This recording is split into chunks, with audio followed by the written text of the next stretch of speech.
Área 52 presenta.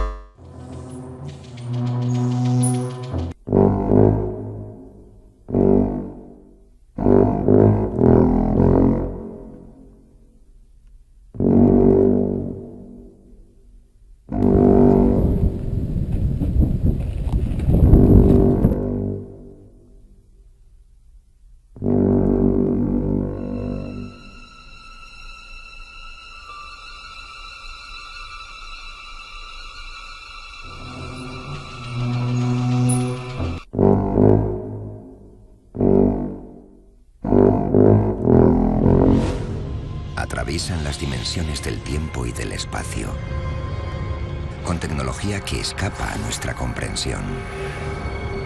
¿Nos estarán observando? ¿Están acaso a la espera? ¿O podrían estar ya aquí? Sé que lo que vi no es de este mundo. Fue algo increíble.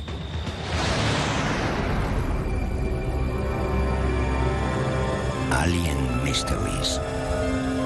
Las luces de Stephenville.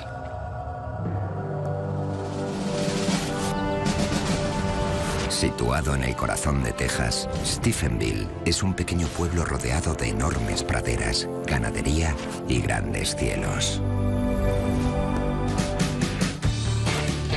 El 8 de enero de 2008, un residente local, Steve Allen, ha quedado con sus amigos Mike Oden y Lance Jones para disfrutar de una noche apacible y despejada. Habíamos tenido un invierno muy duro. Y al hablar por teléfono con mi amigo Mike me dijo, pásate y hacemos una hoguera para sentarnos y disfrutar de las estrellas. Como soy piloto, observo el cielo muy a menudo.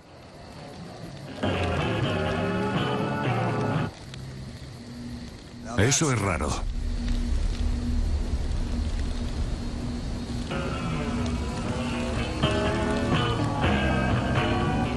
¿Qué diablos?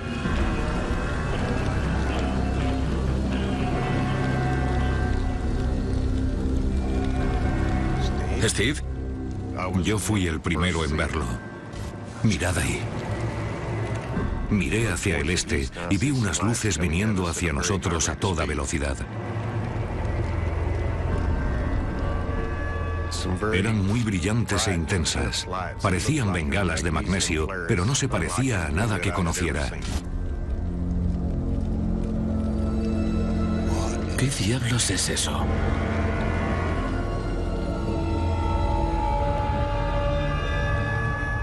Ninguno decía nada porque estábamos todos sobrecogidos. 1, 2, 3, 4, 5, 6 y 7. Al ser piloto, lo primero que pensé fue qué clase de avión podía ser. Vuelo por esta zona bastante a menudo y conozco el tiempo que se tarda en ir del punto A al B. Estimé que la velocidad era de miles de kilómetros por hora. No era posible que algo moviéndose a esa velocidad no produjera ni un sonido de resistencia al aire ni de ningún otro tipo. Las luces alcanzaron un punto muerto sobre Stephenville. No sabía si estábamos en la guerra de los mundos o qué. Y entonces las 7 luces se alinearon en vertical. Las luces de atrás se movían de forma distinta. Tenía 7 luces, cada una parpadeando a destiempo. Se quedaron ahí durante un momento y de pronto resplandecieron como una llama. ¿Habíais visto algo así? Jamás había visto algo parecido en toda mi vida. Se parecía a una llama por combustión química y entonces, de pronto, desapareció. No dejó ni una señal, se desvaneció. ¿A dónde ha ido? ¿Qué rayos?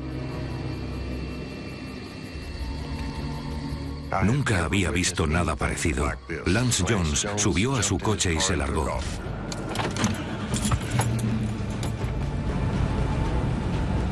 Estaba muy asustado. Ni siquiera dijo, adiós, ya nos veremos, ha sido genial, ni nada parecido. Simplemente salió pitando de allí.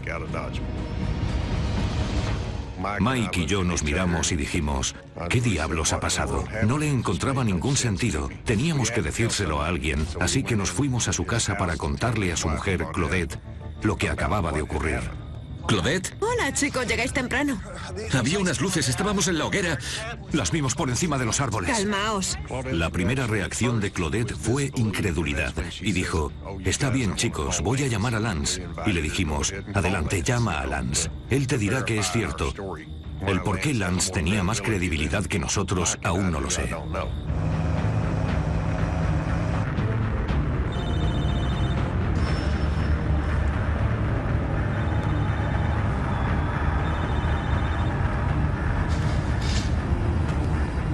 ¿Hola? Lance, soy Claudette. Y antes de decir nada más, creo que Lance le dijo, corre, sal afuera, creo que está volviendo. Está bien, vale. Más vale que sea bueno. Esta vez estaba más cerca y a menos altura. Esa cosa estaba demasiado cerca. No era algo que pasase de pronto por el universo, se acercaba a nosotros. Y de pronto aparecieron dos F-16. Los propulsores a pleno rendimiento con las llamas detrás persiguiendo a esa cosa. Vivimos cerca de 3 bases aéreas distintas y nunca habíamos visto F-16 a esa altura, y mucho menos en plena persecución. Parecía como si les mantuviese a raya, como si pudiese controlar su velocidad mejor que ellos.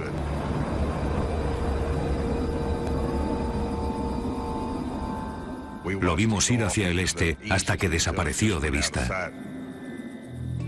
¿Por qué iban los militares a perseguir algo si fuese creación nuestra? Obviamente, no lo harían. Así que las preguntas eran, ¿qué hacen aquí? ¿Por qué están aquí? ¿Y qué es lo que quieren? ¿Son peligrosos? Tenía muchas preguntas y necesitaba las respuestas. Antes de irme esa noche les dije a Mike y a Claudette, vamos a llegar al fondo de esto, pero tenía prisa por ir a mi casa. Mi primera reacción fue pensar que si era el fin del mundo, quería estar en casa y proteger mi hogar, a mi mujer y estar con mis seres queridos. Trataba de procesar todo lo que habíamos visto esa noche, de encontrarle sentido.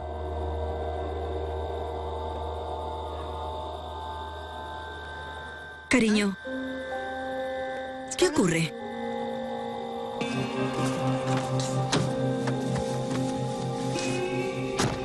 ¿Qué pasa? Hemos visto algo extraño, unas luces muy raras en el cielo. Cosas que nunca he visto antes. Un par de jets han ido tras ellas. Vaya. Mi mujer se dio cuenta de que estaba muy afectado y supo que le estaba diciendo la verdad. ¿Era un ovni? No lo sé.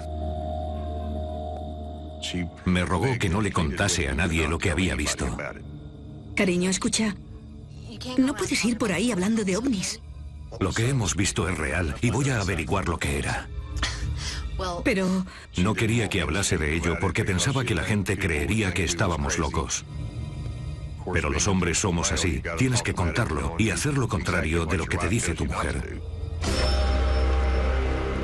Si hubiese estado yo solo, no habría dicho nada. Pero como éramos 3, pensé, necesito hablar de ello. Y esperaba que más gente lo hubiera visto. No dormí ni media hora esa noche. No podía dormir pensando en lo que nos había pasado.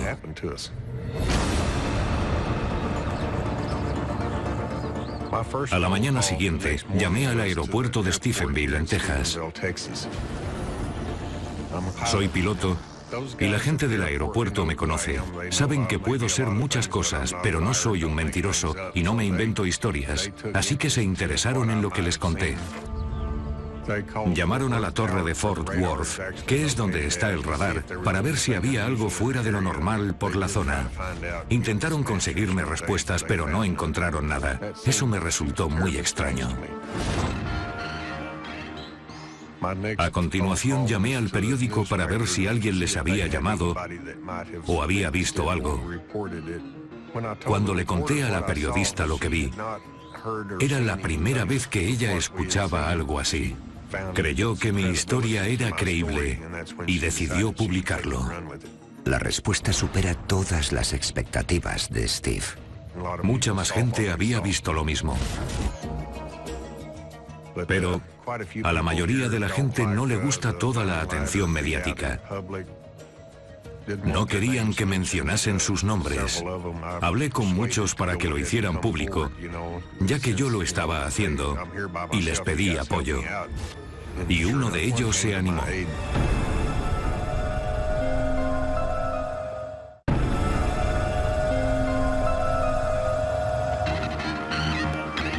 En la noche del 8 de enero de 2008, en las afueras de Stephenville, Texas, Steve Allen y un grupo de amigos vieron cómo aviones militares perseguían unas luces extrañas. Pero no fueron los únicos testigos de este misterioso suceso. Llamé al periódico local, hablé con la redactora y le conté lo que vimos. Me preguntó si podía publicar un artículo y le dije, asegúrate de poner mi teléfono por si alguien que lo haya visto me quiere llamar. Hablé con unas 60 personas solo el primer día. Me dieron sus nombres y direcciones, me contaron lo que vieron. Traté de obtener todos los detalles que pude. Y les pregunté, ¿daríais la cara? La mayoría no quiere hablar en público, pero un policía del condado, Leroy Gaitan, da un paso al frente. Llevo en el cuerpo de policía más de 20 años. Soy agente y soy elegido por los votantes. Mi credibilidad podría estar en juego.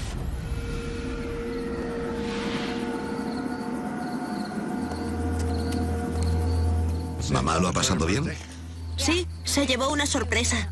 Era el cumpleaños de mi mujer y habíamos comprado un pastel y cocinado para ella. ¿Qué es eso, papá?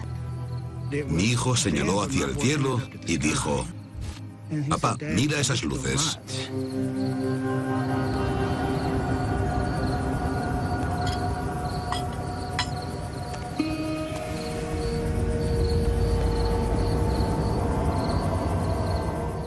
Cogí mis prismáticos para intentar verlo más de cerca y lo único que conseguí ver fueron unas luces brillantes y azuladas, como fluorescentes.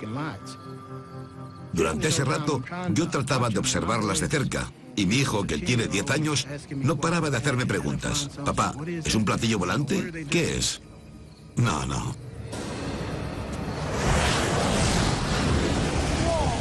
Supe que eran jets porque pasan muy a menudo por nuestra casa y los oímos. ¿Qué era eso? Pensé, ¿será alguna clase de ensayo? ¿Qué es? Todo ocurrió muy deprisa y no paraba de preguntarme a mí mismo, ¿es de fuera de este mundo? ¿Es militar?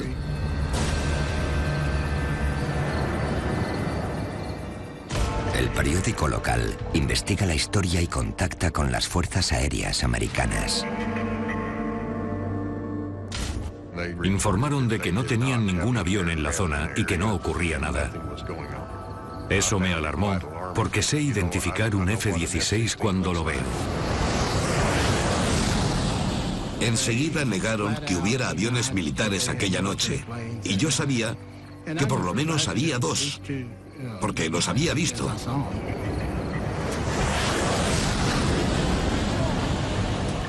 Eso me preocupó bastante. ¿Qué estaban ocultando? Para Steve Allen, la negativa hizo aumentar su determinación. Quería averiguar la verdad a toda costa.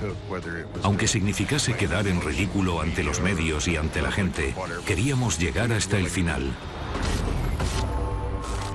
Steve contacta con la Mutual UFO Network, conocida como MUFON, una de las organizaciones más antiguas y complejas en la investigación de ovnis de todo Estados Unidos. Ellos envían a Stephenville al director de investigaciones, Robert Powell, para investigar el caso. Lo primero que tratamos de determinar fue, ¿podría ser un avión? ¿Alguien volando con las luces puestas? ¿Podría ser una estrella? No estamos hablando de hombrecillos verdes y grises. Hablamos de un suceso, un objeto volador no identificado que nadie podía reconocer. Y como científico, debes investigarlo. Solo en unos días, la investigación da con 17 testigos que corroboran la versión de Steve Allen. Funcionarios, hombres de negocios, agentes de la ley, muchos testigos diferentes. Lo que hacía de Stephenville un suceso único de avistamiento ovni no era solo que hubiese 17 testigos, sino que cada uno lo vio en momentos diferentes, sobre un árbol y sobre otros lugares en un intervalo de tiempo de media hora. Así que no era un solo avistamiento en común, era algo extraordinario. De pronto, otro testigo de peso da un paso al frente, cuestionando la versión de los militares de que no había nada raro sobrevolando Stephenville la noche del 8 de enero de 2008. La noche del 8 de enero, uno de mis agentes estaba en el centro, cerca del juzgado del condado aquí en Stephenville. Y me contó que vio un objeto enorme. Le pregunté y dijo que pensó que era un avión a punto de estrellarse. Dijo que vio el contorno, la silueta y también unas luces. No tardó en darse cuenta de que no era un avión, porque pasó de estar horizontal a ponerse en vertical, cerca del juzgado, y luego se fue hacia el este.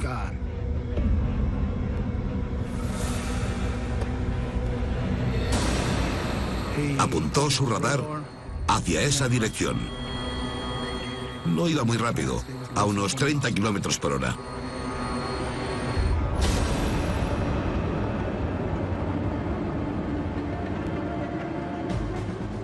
Debido a mi experiencia de vuelo, conozco la última tecnología en la industria aeronáutica y sus características. Por supuesto, el gobierno tiene los mejores aparatos y se sabe los modelos que tienen y los que no. Quizás lleven algo en secreto, pero no creo que tengan algo parecido a esto. Como ingeniero aeroespacial, el Dr. Wallace Fowler estudia diseño aeronáutico y pruebas de vuelo. En el pasado he obtenido autorizaciones y se me permite hablar de ciertas cosas que sabía en aquella época. Pero estoy seguro de que los militares hacen cosas sobre las que no nos van a hablar nunca. El SR-71, por ejemplo, fue ocultado durante años. El F-117 también se ocultó y hubo extraños avistamientos de este peculiar aparato en el desierto de Nevada. Seguramente por su apariencia pensarían que se trataba de una nave alienígena. Sabía que era algo que nunca antes se había visto. No tienes que ser piloto. Un niño de primaria te habría descrito lo que vio con bastante precisión. Docenas de habitantes de un norteño pueblo de Texas afirman haber visto un ovni y está teniendo repercusión internacional. Cada vez más y más testigos salen a la luz pública. Tenemos a unas 100 personas aproximadamente que han visto algo relacionado con este ovni. Hubo muchos testigos creíbles y avistamientos, y todos en la misma zona. El gran número de testigos desata la histeria mediática. Numerosos testigos afirman haber visto en el cielo lo que parecía ser un grupo de luces misteriosas en Stephenville. Y bajo la mirada de los medios, el ejército revela nueva información. Finalmente, los militares dieron a conocer un informe en el que se decía que efectivamente tenían 10 F-16 en la zona.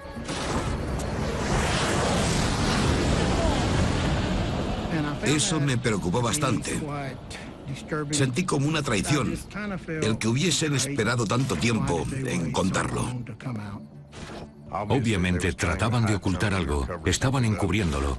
Si fuese algo relativo a la defensa nacional, entiendo que no me lo cuenten a mí ni a nadie. Solo tendrían que haber dicho, es un aparato nuestro, ya está, y no se hable más.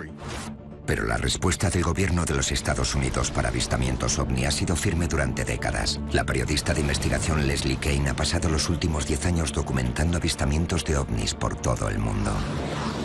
En los años 50, las fuerzas aéreas fundaron un programa llamado Proyecto Libro Azul, cuyo propósito era recibir avisos de los ciudadanos sobre avistamientos de ovnis. En el proyecto Libro Azul, eran expertos en ridiculizar a la gente y en buscar explicaciones a casos especialmente absurdos. Básicamente, eran las relaciones públicas de las fuerzas aéreas para banalizar el tema de los misteriosos ovnis.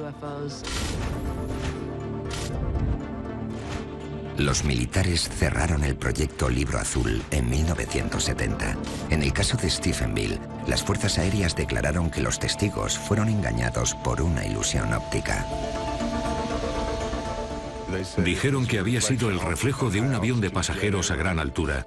Ni siquiera ellos son capaces de creerse esa estupidez. Otra de las explicaciones que ofrecieron fue la de las nubes lenticulares, nubes estáticas en forma de lentes gigantes a gran altura. Las nubes no van con dos F-16 persiguiéndolas. Era completamente absurdo. El investigador de MUFON, Robert Powell, presionó a las fuerzas aéreas para conseguir respuestas.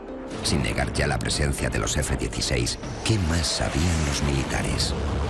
Lo primero que pensé fue intentar conseguir información de los radares, así que envié peticiones de libertad de información a todas las bases militares en un radio de unos 100 kilómetros de Stephenville. En cada uno de los casos, la respuesta fue: no tenemos información relativa a su petición.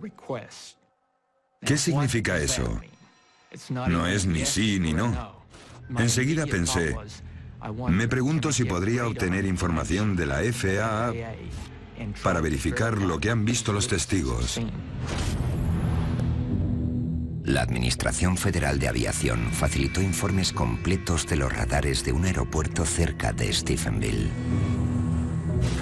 No creo que supieran para qué era esa información, así que logramos que nos la dieran sin decirles lo que estábamos haciendo. El radar daba información detallada de la actividad que hubo en el cielo la noche del 8 de enero de 2008. Era una oportunidad única para corroborar lo que vieron los testigos. Una persona puede mentir, pero un radar no. Powell comienza descartando lo obvio. Había aviones comerciales en el informe. La mayoría a gran altura. Eran los que despegaban o aterrizaban en el aeropuerto de Dallas, pasando por la zona aérea de Fort Worth. Al seguir leyendo aparecía la reciente confirmación de los militares. La información reflejaba que hubo 10 F-16 en la zona. Entonces el radar mostró algo más. Durante el tiempo que hay entre las 6 y las 9:30 de la tarde, había en total 3 aparatos desconocidos moviéndose por la zona de Stephenville sin transpondedores. Powell sabía que el gobierno obliga a todos los aviones en su espacio aéreo a usar transpondedores. El transpondedor es similar al sistema GPS. Básicamente es una señal de radio que llega a la estación de radar. Ninguno de esos 3 aparatos tenía transpondedor. Y estaban en la misma zona que los testigos. El informe comenzó a hablar de un posible objetivo. Comandante, creo que debería ver esto.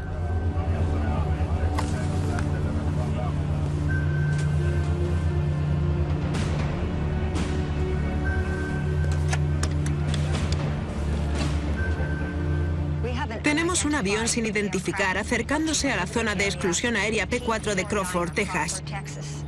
Un avión sin transpondedor se dirige a una de las zonas prohibidas de vuelo más vigiladas de todo Estados Unidos. Uno de los aparatos que vimos en el radar iba directo al rancho Crawford. Viajaba en línea recta.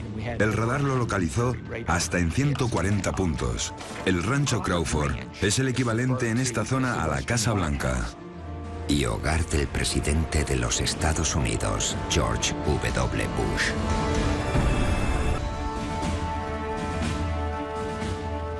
Durante la noche en la que los testigos informan de un ovni sobrevolando Stephenville, Texas, la información del radar registra 10 F-16 y una misteriosa nave que va directa a la zona de exclusión aérea sobre el rancho Crawford. El rancho Crawford es donde vive George W. Bush, nuestro expresidente. Está al este de aquí a unos 90 kilómetros. La zona de exclusión aérea llega a 5 kilómetros de distancia en todas direcciones. Traspasar esa zona de exclusión es un delito muy serio. Se acerca al área de exclusión P4, Crawford, Texas. Es muy grave para la seguridad nacional. Si un piloto entra en esa zona, o le obligan a aterrizar o le derriban. La nave se dirigía a la versión tejana de la Casa Blanca y había 10 F-16 a unos 40 o 60 kilómetros de distancia de esa nave. Y en el radar se ve que ninguno de los F-16 reacciona y la nave desciende. Se desplaza en línea recta a mucha velocidad y en un par de segundos desaparece. Si los F-16 no perseguían a la extraña nave, ¿estaban las Fuerzas Armadas escoltando un avión que era secreto militar? ¿Por qué lo iban a sacar en una zona tan poblada? Lo harían en el desierto donde nadie lo pudiera ver. ¿Por qué hacerlo aquí? Si era un avión militar y lo pilotaron en zona civil, sería una metedura de pata muy grande de los militares. Tratando de averiguar más acerca de esta extraña nave, Steve Allen y Robert Powell vuelven a consultar la información del radar. Para mí, la velocidad era un asunto muy importante. El radar hace un barrido cada 10 segundos, así que una vez que sé dónde está el objeto y lo localizo otra vez cada 10 segundos, es cuestión de echar cálculos para saber a qué velocidad se movía entre los 10 y los 20 segundos.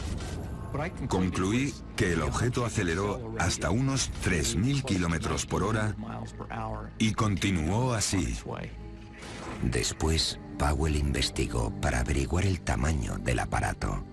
No podía hacerlo con la información del radar, porque nada de lo que registra la FAA tiene que ver con las dimensiones. Pero uno de los testigos decía tener algo que quizás podríamos usar. Después de que se conociera mi historia, un compañero al que conozco de toda la vida me dijo que la noche del 8 de enero vio lo que llamaríamos una nave.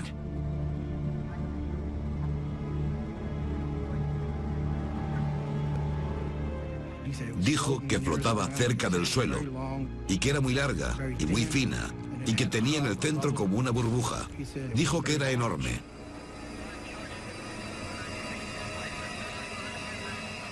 Dijo que era tan grande como una manzana de la ciudad. Dijo que era algo enorme, que hacía cosas raras y que iba muy deprisa. Yo confío plenamente en él. No tiene razones para mentir. Intenté calcular el tamaño de esa nave basándome en la descripción visual de los testigos y en la situación que ocupaba según el radar. Y basándome en eso, poder calcular el tamaño usando la trigonometría. El tamaño aproximado que debía tener era de unos 400 metros por 200. Algo de ese tamaño, con el alcance de 2 campos de fútbol, es como coger un campo de fútbol y hacerlo girar en un poste, y ese es el tamaño que tendría esa cosa. La pregunta es, ¿ha construido el hombre una nave con esas características? El SR-71 alcanzaba los 3.000 kilómetros por hora, así que es perfectamente capaz de alcanzar estas velocidades. El X-15 alcanzaba los 7.000 kilómetros por hora. El transbordador espacial alcanzó los 28.000 kilómetros por hora o más. Así que hemos construido naves que pueden volar más rápido que esa. Pero para que puedan hacer lo que vieron los testigos, tendría que tener, primero, mucha energía. La propulsión es lo más difícil. Se necesita muchísima propulsión para que un aparato que mide 200 metros de largo alcance los 3.000 kilómetros por hora. Además, la ausencia de sonido es intrigante. ¿Cómo algo que se mueve a esa velocidad no emite ningún sonido de resistencia al aire? Se movía en un silencio total desde donde estábamos. Cuando un avión alcanza la velocidad del sonido, Mach 1, se forma una onda en el arco de la nave y esa onda nosotros la percibimos como una explosión sónica. Todo lo que viaje más rápido que la velocidad del sonido, sobre todo a poca altura, se va a oír. Alguien tendría que haber oído la explosión sónica. Pero todas las informaciones decían que no emitía sonido alguno. El profesor de física y astronomía John Willis estudia las enormes distancias que hay en el espacio exterior. Si hubiese una nave que pudiese viajar a la velocidad de la luz, tardaría 4 años en llegar a sus estrellas más cercanas. Si viajase a menos velocidad, como la que alcanzamos en la Tierra con cohetes, tardaría cientos de años. Es posible, pero tardaríamos generaciones en conseguir algo así. La raza humana aún no ha conseguido transportar personas a esas distancias, ni en ese tiempo.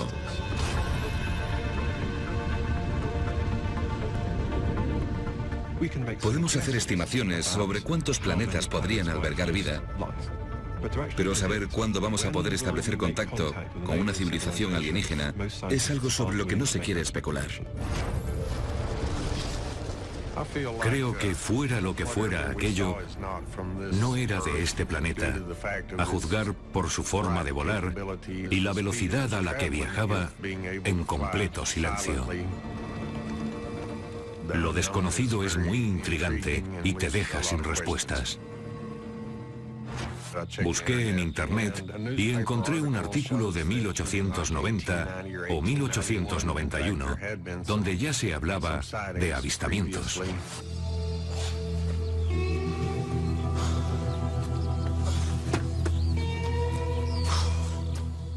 Había un señor en la prensadora de algodón que había visto un objeto volador extraño.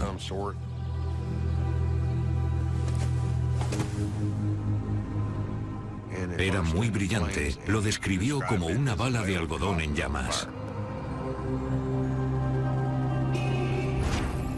He visto algodón ardiendo y tiene el mismo color que lo que vimos, así que se parece bastante en lo referente al color de la llama.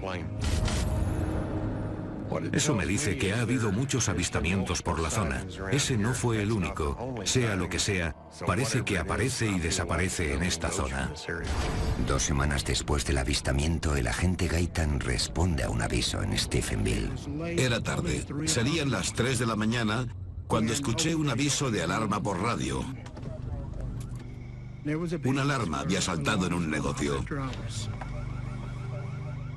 Y como estaba cerca, pensé, voy a pasarme y a esperar a que vengan los refuerzos para registrar el edificio.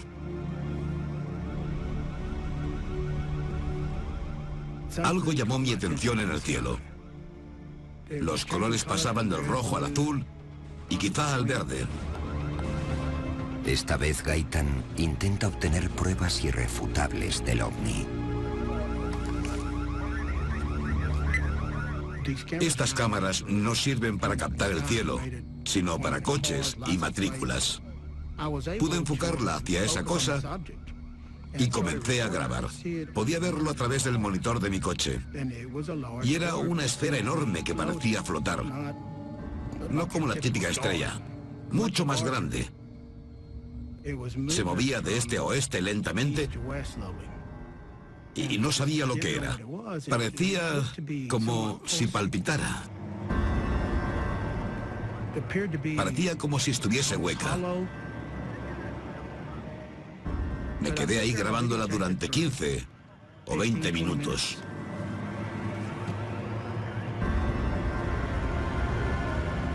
Las luces no dejaron ni un rastro tras de sí de lo rápido que desapareció.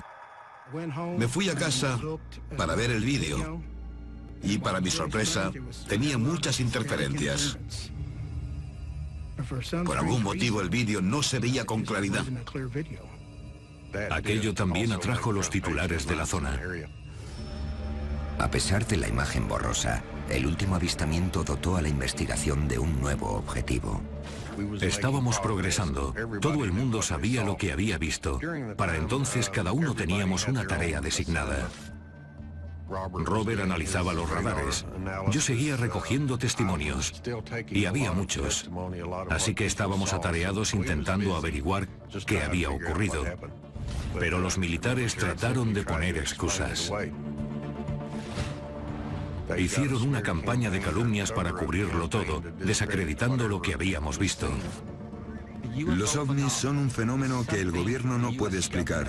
Creo que ellos saben que existen, pero no lo pueden explicar y no quieren ese peso en sus espaldas. Nos ridiculizaron por completo con lo que pasó.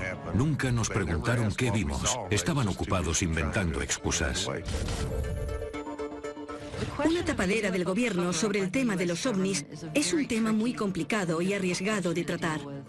Si ocurre algo que queda ampliamente registrado y con numerosos testigos, y tenemos muy claro lo que ha pasado, el gobierno no va a querer implicarse. Quieren ocultar algo que todo el mundo sabe que ha pasado. Probablemente existen documentos clasificados que hablan de ovnis que están ocultos. Así que el fondo de la cuestión es que el gobierno americano no facilita la información que posee. Pero Steve Allen se niega a abandonar su búsqueda de la verdad. Su perseverancia da sus frutos cuando recibe una sorprendente llamada. La persona al otro lado de la línea no es otro que el astronauta de la NASA, Edgar Dean Mitchell. Hablamos un buen rato por teléfono, casi hora y media, y le conté lo que había visto. Él sabía de lo que le hablaba. El astronauta del Apolo 14, Edgar Mitchell, es un héroe americano. Fue el sexto hombre en caminar por la Luna y durante años ha sido muy abierto con el tema de los ovnis. Dijo que algo aterrizó a 1 kilómetro de Bush. Él informó a Houston y en Houston le dijeron: no lo mires, no mires hacia allí, ni en esa dirección, no tengas ningún contacto directo, sigue con tu misión, olvida cualquier cosa que hayas visto. ¿Y qué ocurrió en la misión del Apolo de Mitchell en 1971? Había visto naves mientras estuvo en el espacio. Vio muchas cosas que no eran estrellas ni nada parecido. Vio un ovni. El doctor Mitchell tiene mucha credibilidad. La NASA no puede controlarle, ni el gobierno, así que ya no le importa un bledo y cuenta lo que él vio. Creo que todo lo que dice es verdad. Yo sabía que mi historia era real y eso era lo más importante. La sorpresa llegó cuando salió el informe por todo lo que implicaba. Resulta que el radar mostraba algo que nunca había visto antes. Fue una sorpresa, me quedé en shock.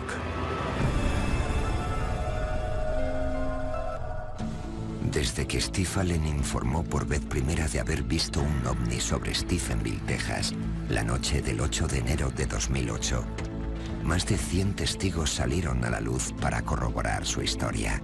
Pero la pregunta era, ¿qué había en el cielo aquella noche? Tras meses de recabar declaraciones de los testigos y de analizar informes de radares, los datos y los testimonios revelan una anomalía crucial.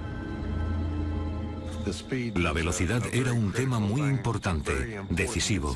El hecho de que algo tan grande se pare de pronto y vuelva y le lleve la delantera a 2 F-16 es algo muy extraño.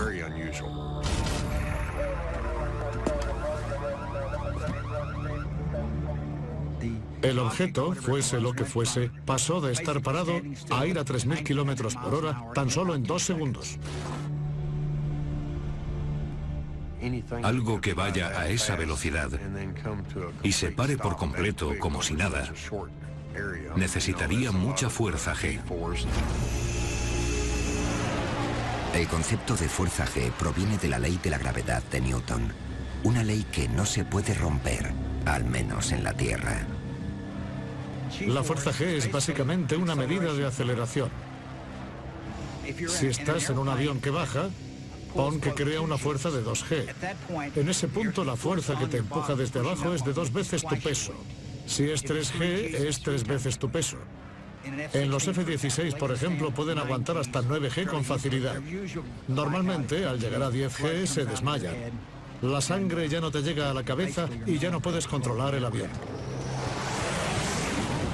No existe nada que midiendo 200 metros pueda planear, acelerar a 3.000 kilómetros por hora en 2 segundos y de pronto pararse. No conocemos aparatos que puedan hacer eso. Si haces los cálculos, tendría que aguantar un impacto de gravedad de 43 G. En 2 segundos morirían todos. Mi conclusión al terminar la investigación en Stephenville fue que fuera lo que fuera ese objeto, no fue creado por las fuerzas aéreas. Eso no significa que fuese un objeto extraterrestre. No se puede probar que lo que pasó en Stephenville fuera extraterrestre. Aún así, puedo asegurar que no era nada que se hubiese fabricado en la Tierra.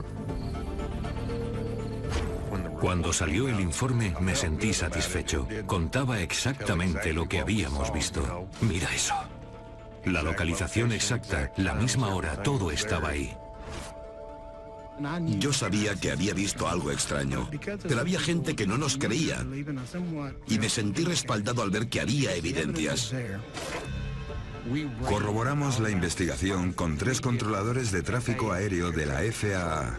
Les preguntamos, por favor, mirad este informe, ¿encontráis algún error en el informe? Y ninguno encontró ni un solo fallo. Al final el informe de Powell resultó ser demasiado bueno.